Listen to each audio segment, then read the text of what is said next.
What's on, ladies and gentlemen? My name's Ross, I like games, and today we need to take a little bit of a look at some new information about Mass Mutation, the upcoming new Keyforge set, which was announced this past week.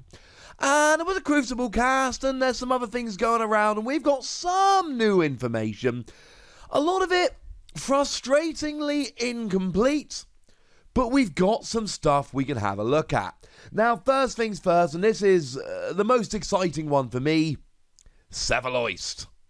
We finally got the image with none of the information other than the power level. This is extremely frustrating. Now, you can see on the screen here, we've got Rad Penny. Rad Penny is just the mutated version of Bad Penny. Cool. It seems like Cephaloist is the mutated version of Fuzzy Gruen. Why is it called Cephaloist? It's also not Fuzzy Gruen. It looks like Fuzzy Gruen. It's not Fuzzy Gruen. How do we know it's not Fuzzy Gruen? Well, there's two things that we've seen, right? If we have a look at Bad Penny and Rad Penny side by side, there are two fairly important things that we see. Number one, they've got the same power level. Number two, there is a bit of wordplay going on in the name, Bad Penny and Rad Penny. Now, the only other example we saw were Bulwark and Bulwark. Again, we have the same power level, though interesting to note that the mutated version has a little less armor. And again, we see a play on the name. Does that necessarily mean this isn't Fuzzy Gruen? I mean, it certainly looks like Fuzzy Gruen.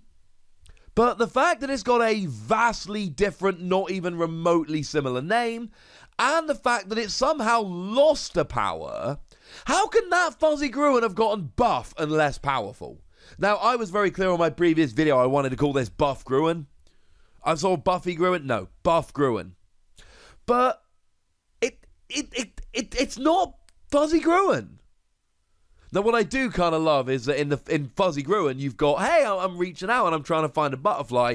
Cephaloist is reaching up and smashing something. It certainly looks like Fuzzy Gruen. It looks like a mutated Fuzzy Gruen. Is this actually Fuzzy Gruen and they're just changing the rules on us already? Or at least revealing them to be in more clarity, i.e. doesn't have to be the same power, doesn't have to be a play on words, maybe.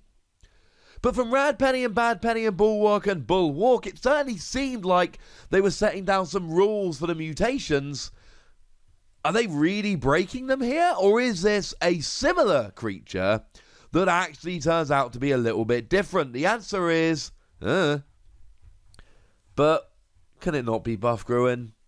Like, why is it not Buff Gruen? This makes me very sad. Oh, one more example, Snurret and Shurette. Again, we've got a similar kind of thing going on with the naming. Again, we've got the same power, though they are different creatures with different abilities. So, I don't know.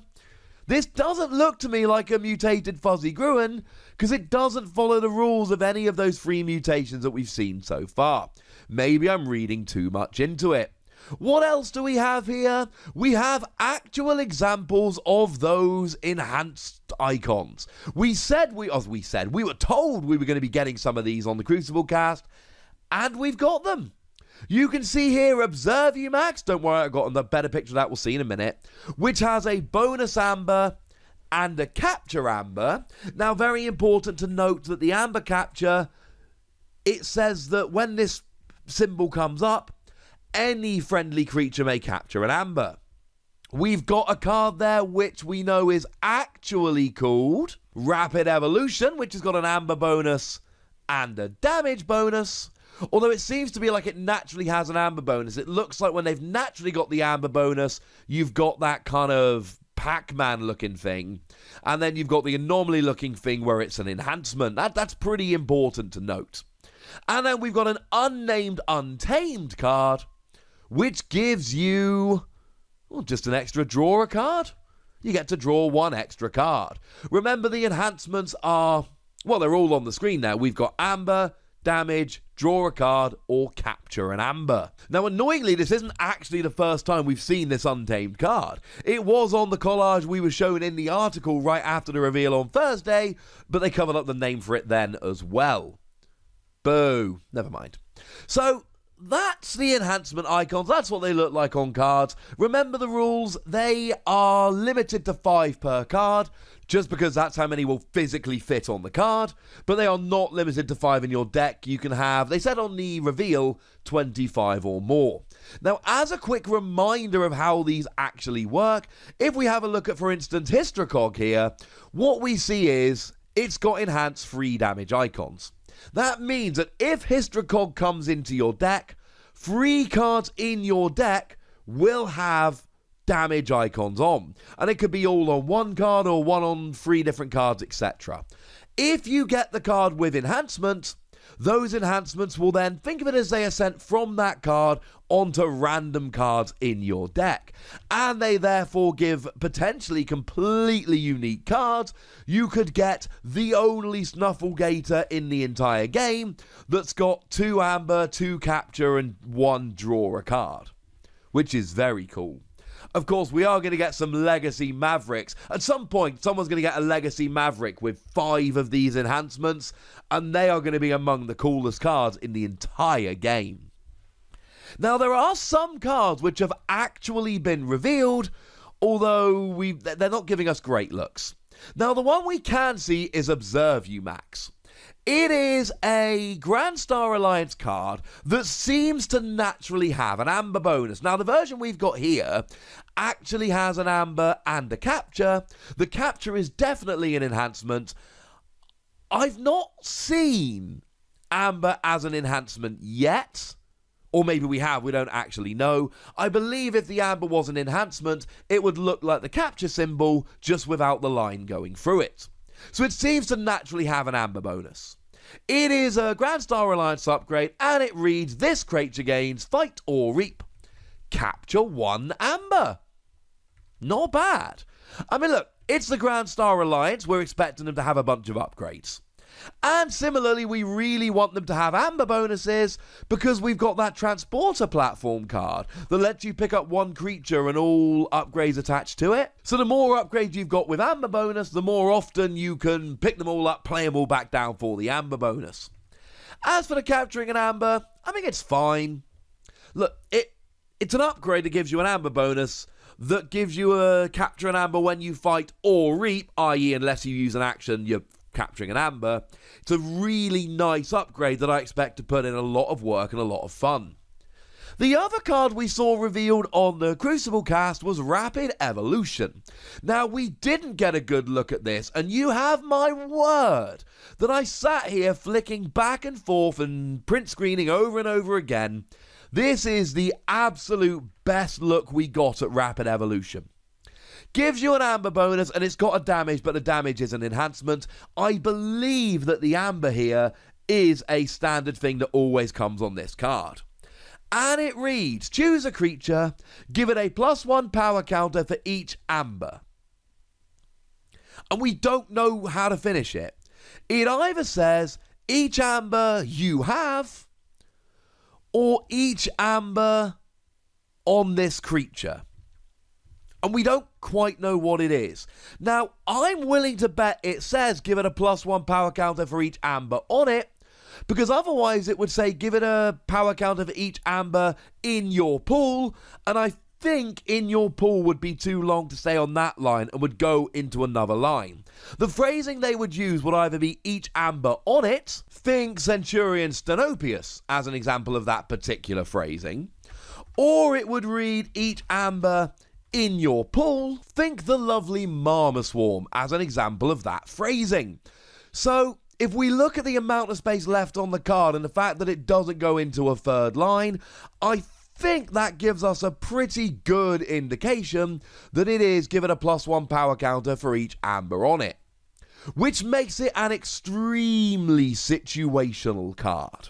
If it's +1 power counter for each amber in your pool, and it's like a Marmoswarm, but you get to pick a moment in time, Marmoswarm is +1 power for each amber in your pool, but it varies according to how much is in there. If you were allowed to pick a moment and go, boom, that's how many power counters, I mean, that's another reason I don't think it is that. It would be a little bit broken. If it's each amber on it, it really does depend. And the problem is, it's an action, And Untamed isn't necessarily known for capturing, and it doesn't do exalting. Not yet, anyway. So, there's gonna be times you've got capturing or exalting in your deck, and you've got a creature with a bunch of amber on it, and then you can play Rapid Evolution, but your opponent can always head you off at the pass, because you put down a Sanctum creature, capture a bunch. Oh, this would be so good with Sir Marrows. So good! But your opponent could potentially just take out Sir Marrows. Although Sir Marrows, after your opponent gains amber by reaping, Sir Marrows captures it. If you capture like 6 amber and then play this to make it an 8 power 2 armor creature, that would be nuts! This could be situational. Looks like it is. But it could also be absolutely nuts. Now, the other thing we found, and shout out to the lovely, amazing Spider blog for showing us this one. There was a French image released, a little collage of French cards. Now, it's very small and it's hard to read, but we do have a couple of cards that we can see there. One of which we're fairly sure what it does. We've got Ivan the Pear, and it's a 4 power, 0 armor creature that, according to the amazing blogspot, reads, if your opponent has an even number of amber, steal 1 amber. Now look, it's Logos. Logos is not a house which is particularly known for their stealing, so I'll take it. One of the most annoying cards that really we've had in the game so far is Cutthroat Research. Cutthroat Research gives you an amber bonus, and if your opponent's got 8 or more amber, you steal 2. But if they've got 8 amber and you steal 2, they've still got 6 amber, they're still allowed to forge. Having something like this to then take that final amber would be very, very fun. And then we've got a dis-action card, Dance of Judgment. And I'm not 100% sure what it does. I know it starts with choose a number, but I'm a little bit out after that, I'm afraid. I will have a chat with some people I know that speak French and have extremely good eyesight, and we will see if they can do a little bit better. So there we go, that's what we know. I know a lot of the information in this video was frustratingly incomplete, and all I can say is I apologise. This is the very best that I could do with the information that we had. Although, to be fair, pretty sure that we just figured out exactly what Rapid Evolution does, and I've not seen that anywhere so far, so you know, I'm a little proud of myself. But for now, ladies and gentlemen, I'd like to know what you think about all of this. And I really want to know, do you think that's actually Fuzzy Gruen? Or could it be something else? Let me know in the comment section. Go nuts, be nice. And then make sure you like this video, subscribe to this channel, and follow me on Twitter at the Wossy, where we talk Keyforge and a whole bunch of other games that I think are cool. But by far the most important thing is always, look after yourselves till next time, would ya? Thank you very much for watching. My name's Ross, and you've been watching Wossy Plays.